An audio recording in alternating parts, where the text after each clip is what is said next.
Que Deus abençoe a todos vocês. Que Deus vos abençoe grandiosamente. Hoje vou falar do ódio. O que o ódio faz? O ódio separa as pessoas. Porque entenda, não há como uma pessoa pode viver com a outra se a outra tem ódio. O ódio que faz separa as pessoas. Como eu falei um dia, o que existe no mundo físico existe no mundo espiritual. O ódio é como um monstro que para na frente e separa as pessoas.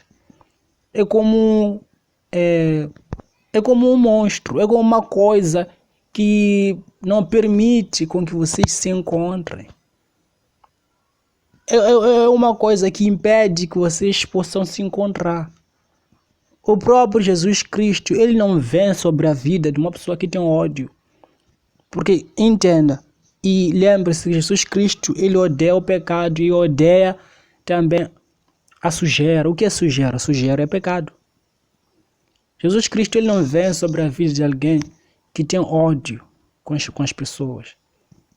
Então você tem que ter cuidado com esse tipo de sentimento. Se você tem, ou você conhece alguém que tem ódio. Ódio não é bom.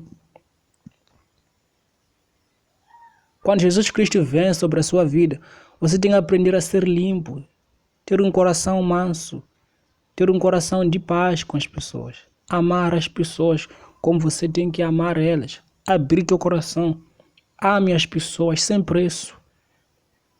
Porque a Bíblia fala que a gente tem que orar pelas pessoas que nos fazem o bem.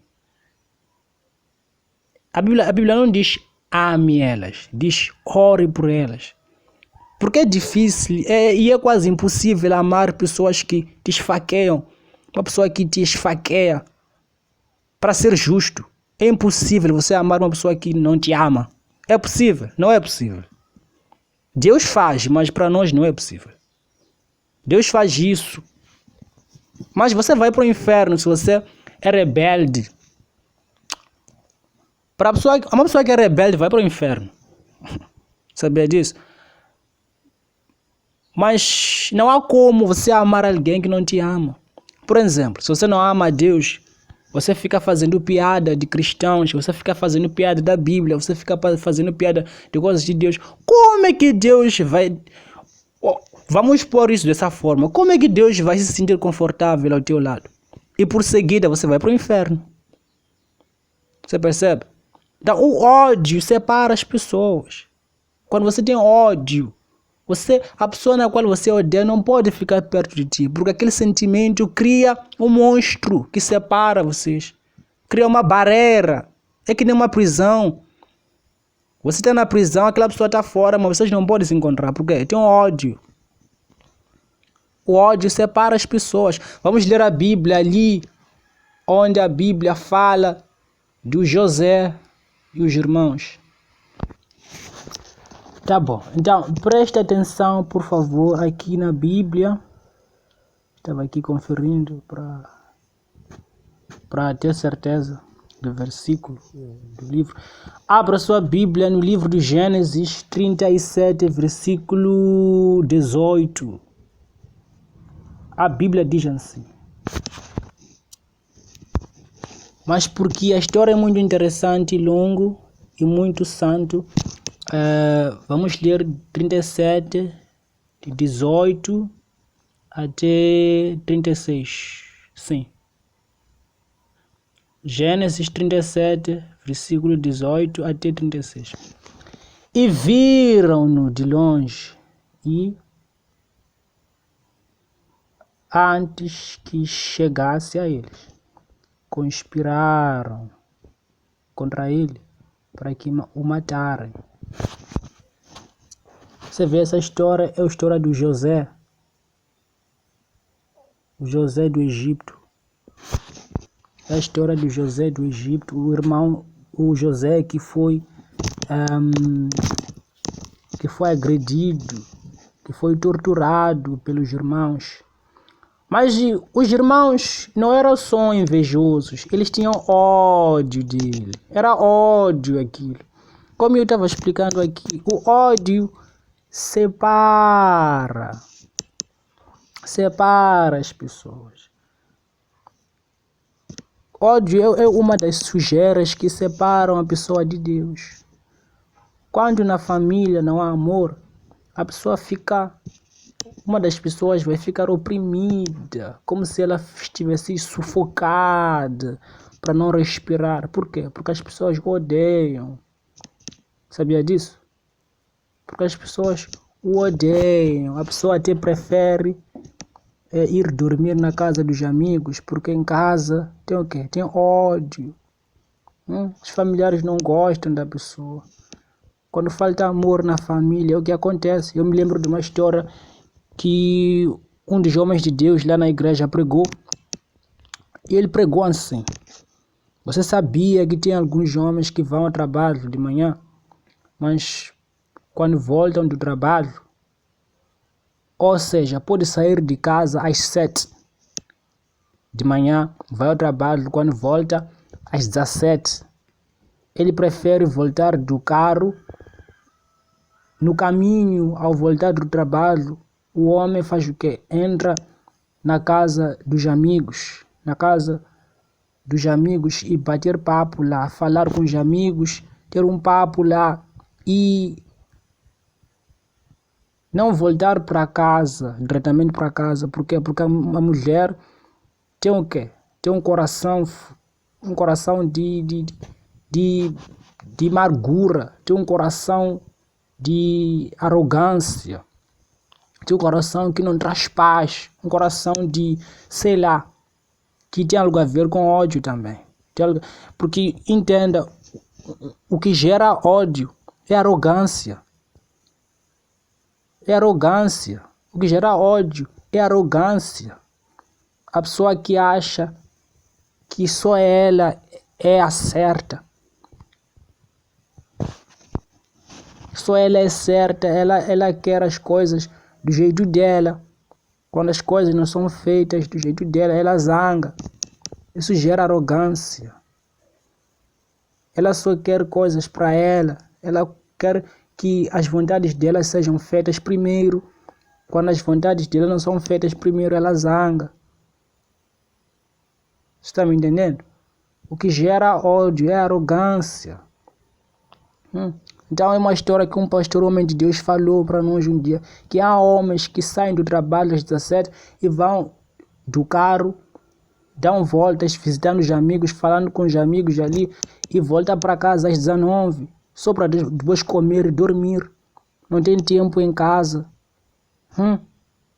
Não tem tempo em casa, tudo está virado de cima para baixo, está difícil, não tem paz.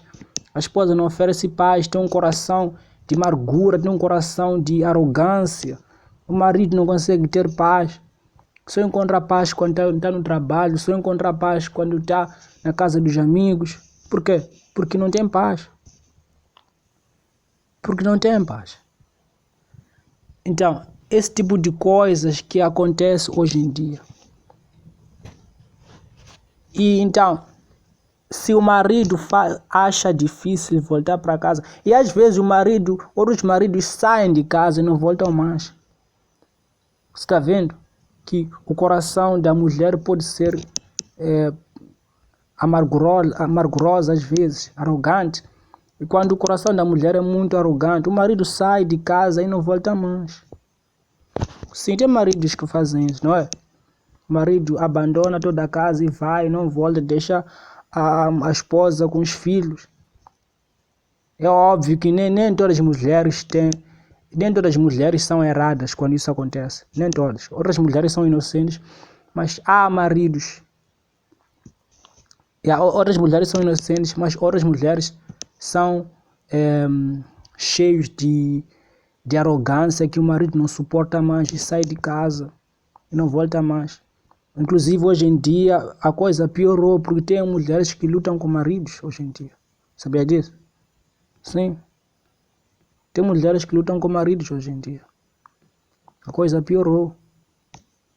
Mulher bate o marido e tudo mais. Esse tipo de coisa. Então, olha, se o marido não tolera e sai e deixa toda a casa, deixa a mulher ali, vai. Imagine com Deus, porque é o mesmo que acontece com Deus. É o mesmo que acontece com Deus. Quando Deus chega na vida de alguém que não tem princípios, que não tem amor, que não tem caráter. Porque entenda, o que atrai a atenção de Deus na vida de alguém é o caráter. É o caráter da pessoa. É assim, é o caráter da pessoa. É o que atrai a atenção de Deus para a vida da pessoa. Quando a pessoa falta caráter, a pessoa está suja. E Deus não habita no lugar sujo. Deus habita no lugar limpo. Um lugar cheio de unção. É que você tem que perceber uma coisa. Só de uma pessoa ter caráter, ela atrai a atenção de Deus. Mas tem algumas pessoas que têm caráter, mas não louvam a Deus. Mantém aquele caráter para fazer coisas mundanas. E a pessoa que tenta manter caráter para fazer coisas mundanas, quando o diabo chega e pega naquele caráter e faz corrupção com ela, a pessoa fica mais perigosa. Fica perigosa. Porque se uma pessoa, por natureza, foi preparada para ser prudente e ela ignora os princípios de Deus, porque entenda, uma pessoa pode ser suave, ter caráter bonito, mas quando não pega aquele caráter e oferece para Deus, o diabo chega e faz uso daquele caráter para destruir. Imagina uma pessoa calma e perigosa. Imagine. As pessoas calmas e perigosas são mais perigosas do que as pessoas que falam muito e são perigosas. Os que falam muito e perigosos, vale a pena. Vale a pena porque fala e fala mesmo os segredos, a gente pode ouvir, a gente pode conseguir controlar ela. Mas a pessoa calma e perigosa é mais perigosa ainda. Porque foi feita para adorar a Deus, mas adora o diabo. A pessoa calma e perigosa é mais perigosa ainda. Pode cometer suicídio sem ninguém saber. Pode ter depressão sem ninguém saber. E nem fala, é calma e perigosa. Sabia disso? Então são esse tipo de coisas que você tem que avaliar na vida de pessoas. São esse tipo de coisas que você tem que avaliar. Está amarrado todo o ódio aqui. Está amarrado. Então, continuando a leitura. E viram-no de longe e antes que chegasse a eles, conspiraram contra ele para o matarem. 19. E disseram um ao outro: eis lá vem o sonhador mor. Se você for a ler essa história, há um momento em que José sonhou. Conspiraram contra ele para o matar. E disseram um ao outro: eis lá vem o sonhador mor. Você vê aqui que o pai desses irmãos, ele não amava o José porque era o preferido dele, não. Ele não amava o José porque José era o preferido dele. Não amava o José porque José era o preferido dele, não. Ele amava o José porque José era o mais novo. José necessitava amor naquela época. Olha o que o ódio faz. O ódio não tem regras, não tem estrutura. O pai desses irmãos, o pai do José era o Jacó, o pai de todos eles, era o Jacó. Mas Jacó não amava o José, porque o José era o preferido. Porque, entenda, todos eles eram filhos de Jacó, me entende? Era um sangue dele. Mas o Jacó, não é que o Jacó, ele amava o José, porque o José era o preferido. Não era porque o José era o preferido dele. Você vê que uma pessoa, quando tem ódio, ela fica cega. Porque, entenda, uma coisa é ser cuidado, tomado conta, e outra coisa é ser cuidado como se fosse um ovo, que não é verdade. Não é que o Jacó ele amava José, porque José era o preferido, não. O Jacó ele amava o José porque o José era o mais novo, tá bom? O José era o mais novo de todos eles. Era o mais novo. Por isso que o Jacó amava ele. Porque ele era novo. Ele merecia mais amor, porque era novo, ele tinha que aprender. E tinha que, ao invés de julgar, de torturar ele, eles tinham que ensiná-lo. E a arrogância gera o quê? Gera o ódio. E olha o que o ódio fez. Os irmãos pegaram o irmão mais novo, tentaram jogar ele na cova. Lembre-se o que eu falei. Eu falei aqui no início que o ódio separa as pessoas, não foi isso? Eu disse que o ódio separa as pessoas. Se o ódio pode separar as pessoas fisicamente, certamente espiritualmente o ódio separa as pessoas de Deus. Quando Deus chega na sua vida e Deus chega e enxerga que você vive no ódio, vive na inveja, vive na arrogância, vive na hipocrisia, todo esse tipo de lixo. Quando Deus chega e encontra esse tipo de coisa, porque é isso que suja um ser humano espiritualmente. Quando Deus chega e encontra esse tipo de coisa, ele foge de ti. Você não quer que eu chame isso de Deus não te querer. Porque entenda, como é que Deus vai te amar se você não ama Ele? Pense comigo. Você quer aquele amor automático, aquele amor que existe para todo mundo, que não, é porque quando o sol... É verdade, o sol brilha para todo mundo e a chuva chove para todo mundo. É verdade, sim.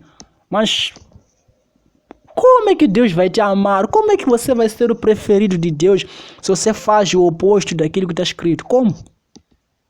Como é que você vai ser o preferido de Deus se você faz o oposto daquilo que está escrito? Como? Pense comigo, pense só. Pense comigo. Como é que você vai ser o preferido de Deus se você faz o oposto daquilo que está escrito? Como? Não há como. Então, ódio separa as pessoas. O que aconteceu? Pegaram o irmão mais novo e tentaram jogar ele na cova. Tentaram jogar ele na cova e tentaram jogar ele na cova para alimentar o ódio que eles tinham. Para se livrar dele, imagine. Era o irmão. Mas ao invés de enxergar com amor o fato de que o pai amava ele, eles enxergaram essa situação com inveja, com ódio, acima de tudo. Ódio. Estamos aqui a falar do ódio. A inveja dentro dele nasceu o ódio. A arrogância dentro deles nasceu um ódio. E fizeram o quê? Fizeram a maldade para alimentar o ódio que eles tinham dentro deles. Foi por isso. Eles tinham ódio dele. Mas o ódio separa as pessoas. Separa as pessoas. Vamos continuando. E disseram um ao outro: eis lá vem o sonhador mor. O sonhador mor. Vinde, pois agora, matemo-lo.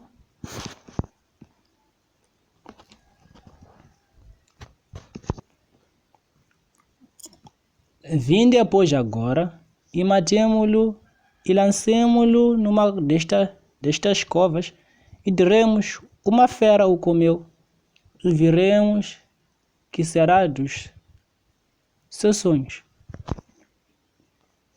Você vê que ele porque está escrito aqui no 20, que vindem pois agora e matemo-lo e lancemo-lo numa destas covas e diremos: uma fera o comeu, e veremos o que será dos seus sonhos. E você vê aqui que além de eles serem invejosos ou, acima de tudo, os odiosos, eles eram mentirosos. Sabe, para você conseguir usar a Bíblia, você tem que ser uma pessoa que vive na bondade. Para você conseguir interpretar a Bíblia e entender, diferenciar, discernir o que está escrito. Para você conseguir interpretar a Bíblia, você tem que ser uma pessoa que vive na palavra. Você vive na verdade. Para você poder ler a Bíblia e conseguir julgar os casos. Você vê que, além dos irmãos serem odiosos, eles eram, além dos irmãos serem odiosos, eles eram mentirosos. Você vê a destruição do caráter que tomou posse. A inveja que eles tinham gerou muitas coisas na mente deles. Uma atitude, assim como a sinceridade de alguém gera frutos de sabedoria, fé, conhecimento, entendimento para você ter uma relação com Deus. Assim como a sinceridade gera fé, entendimento, conhecimento, sabedoria, todos esses frutos aí para você ter uma relação saudável com Deus. A inveja, o que ela faz por sua conta? A inveja gera mentira, gera ódio, gera todo esse tipo de caráter podre para que a pessoa possa ser desqualificada moralmente. Porque quando a pessoa vive em pecado, ela até pode ter dinheiro, pode ser rica, mas ninguém vai gostar dela. Por quê? Porque ela não gosta de ninguém. Até especialmente hoje em dia, quando a pessoa tem dinheiro, ela esquece de pessoas. Quando a pessoa tem dinheiro, ela esquece de pessoas. A pessoa não tem dinheiro hoje em dia, esquece de pessoas. Está amarrado, mas é a verdade. Quando a pessoa adquire dinheiro, esquece de todo mundo. E essas atitudes aqui, inveja, que ela se tomam posse. Porque o que a pessoa faz quando tem dinheiro? A pessoa adquire dinheiro, é rico, é luxo, tem vida de luxo. E o que ela faz? Ela põe dinheiro na vida dele acima de tudo. Mas a Bíblia nos ensina que Deus deve ser o primeiro. Buscai o reino dos céus primeiro e o resto seguirá. E o resto vai seguir. Amai o Senhor teu Deus com todas as suas forças, o corpo, a alma e o espírito. Quando a Bíblia diz amai o seu Deus com todas as suas forças, a Bíblia está nos ensinando que não devemos pôr nenhuma coisa primeiro nos nossos corações, nem os nossos parceiros, se você é casado ou você é solteiro. Nenhuma coisa no teu coração deve ser primeiro, mas Deus tem que ser o primeiro no teu coração. Ficou óbvio? Ficou claro? É isso. Então esse tipo de atitudes, a inveja, gera muitas coisas. Gera um caráter que faz a pessoa não apelar, não ser. Sim. Gera caráter que faz a pessoa não apelar para todo mundo. O caráter que inveja gera caráter que faz a pessoa não apelar para quase todo mundo. Qualquer lugar onde você esteja, o perfume que você radia, o perfume que você passa, a impressão que você passa para as pessoas, é a impressão de que você é egoísta, só se importa contigo mesmo, você não se importa com as pessoas. E, meu amigo, entenda de uma vez por todas, o ódio separa as pessoas. É isso que tem que entrar na sua cabeça. O ódio separa as pessoas. Uma pessoa não se sente confortável, não se sente feliz onde é odiada. E o que ela faz por conta de querer paz, ela move, ela sai e vai a um lugar onde ela vai encontrar a paz. Mas a gente, como a Igreja de Cristo, trabalhamos para que a pessoa possa alcançar paz.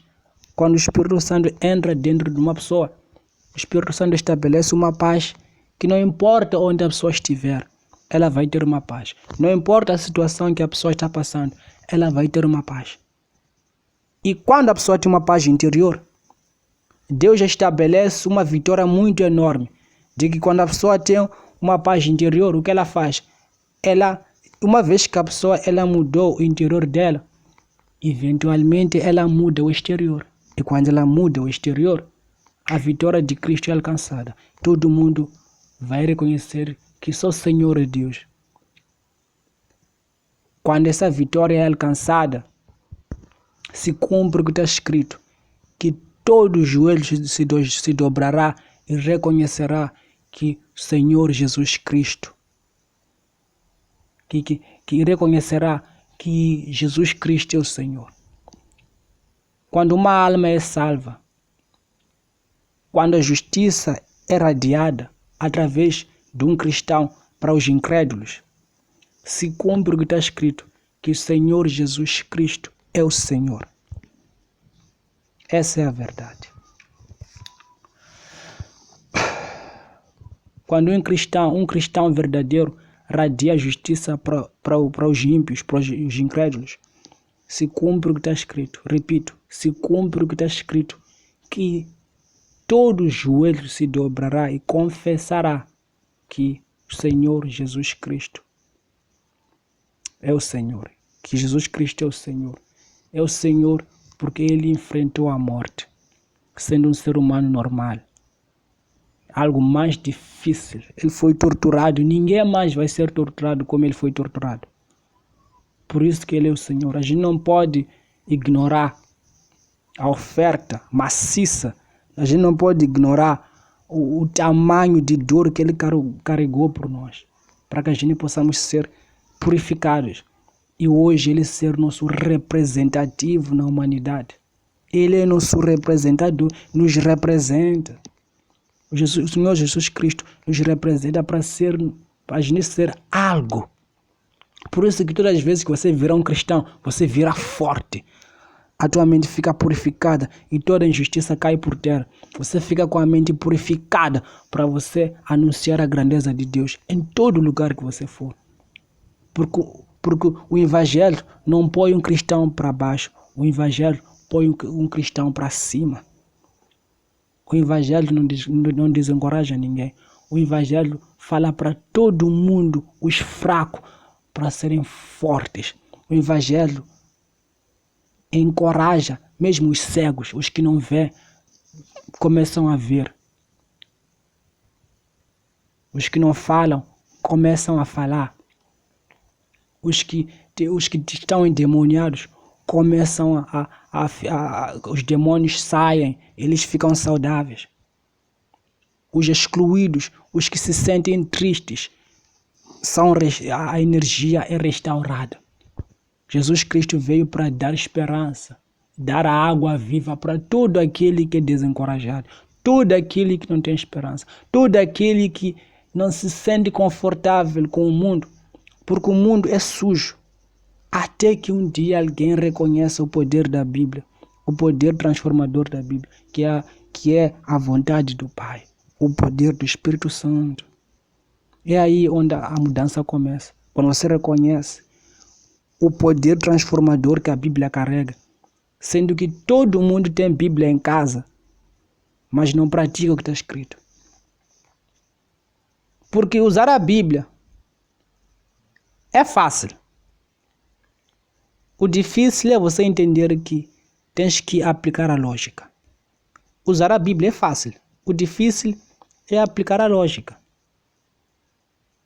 Não é fácil usar a Bíblia, mas quando você percebe que tens que ser humilde e reconhecer a vontade de Deus, é daí que o conhecimento começa. É daí que a sabedoria começa. Porque você nunca vai perceber a Bíblia. Você nunca, porque entender a Bíblia é ouvir a voz de Deus. E a voz de Deus é mansa, humilde. A voz de Deus não é tão alta como o mundo. Por quê? Porque a voz de Deus é para os filhos. A voz de Deus é para aqueles que sentem a dor. Você já parou para pensar? Uma pessoa que sente a dor, que geme, sente muita dor. Uma pessoa depressiva, quando uma pessoa fica depressiva, ela se isola. Por que se isola? Porque é daí que percebe que necessita uma ajuda da alma. A alma está gemendo, a alma sente a dor. É daí que Deus alcança a pessoa. Deus não se manifesta onde está cheio de pessoas. Deus não se manifesta nas festas. Lá nas festas onde vocês brincam. Não vocês, mas onde pessoas mundanas brincam. Deus não se manifesta lá, não. Por quê? Porque não é lá onde Deus habita, nas festas onde todo mundo está agitado, brincando. Deus não se manifesta lá. Com a minha língua materna. Com a minha língua materna. Deus não se manifesta lá, nas festas. Não. Deus se manifesta onde você se isola. Assim como está escrito. Se você quer que teu pai te ouça no céu, entre no teu quarto, feche a porta e faça um clamor com sinceridade, e ele te ouvirá. Porque Ele é um Deus que vê coisas em segredo. E quando você fizer o bem em segredo, Deus levará essa pureza e vai manifestar essa pureza na frente de todo mundo. É isso que a Bíblia fala. É isso. Então, a voz da Bíblia é muito mansa e humilde e baixinho. Por Jesus Cristo, Ele era humilde e manso também. E todo cristão deve ser assim. Nenhum cristão deve servir a Deus sem mansidão. Deus não força ninguém a ouvir a palavra dele, porque Ele é justo e tem oferecido um ser humano um livre-arbítrio. Ele não pode quebrar isso, porque o livre-arbítrio faz parte do caráter dele.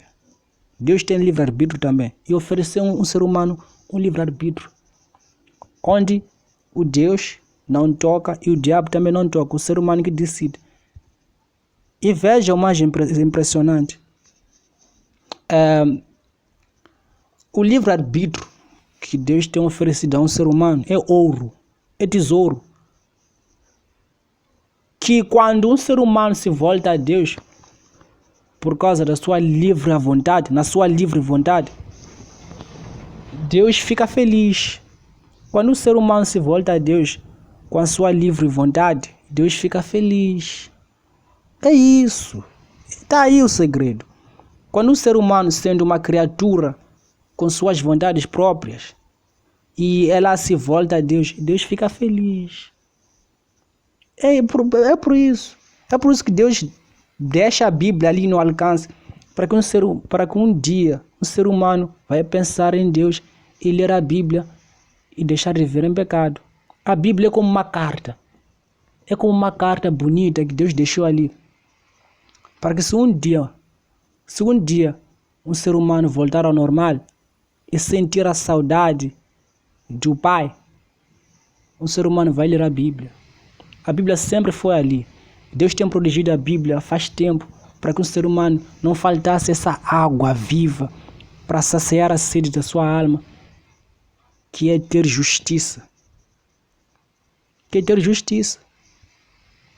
Então Deus sempre tem deixado a Bíblia aí para um ser humano, para que um dia que um ser humano se sentir só, se sentir sozinho, ele ia pegar a Bíblia e ler e restaurar suas forças em Deus. Você me entende? Então é isso. Continue meditando na tua Bíblia. Que Deus te abençoe muitíssimo. Te amo tanto mesmo, por isso estou aqui. Deus te ama e o amor que Deus sente por ti tem passado para mim. Eu sinto o mesmo amor por ti. Alma. Você que é alma, você que é criatura. Sou da Igreja Universal. É lá onde aprendi a fé, onde aprendi a lutar espiritualmente. Eu não vou me esquecer da ajuda que a Igreja Universal me ofereceu. Mas não é a Igreja Universal, é Deus, é o Espírito Santo que usou a Igreja Universal para me alcançar. Estou muito grato até hoje. Eu não vivo para mim mesmo, vivo para salvar almas. E que Deus abençoe todo mundo que acompanha. Que Deus abençoe você. Que Deus abençoe.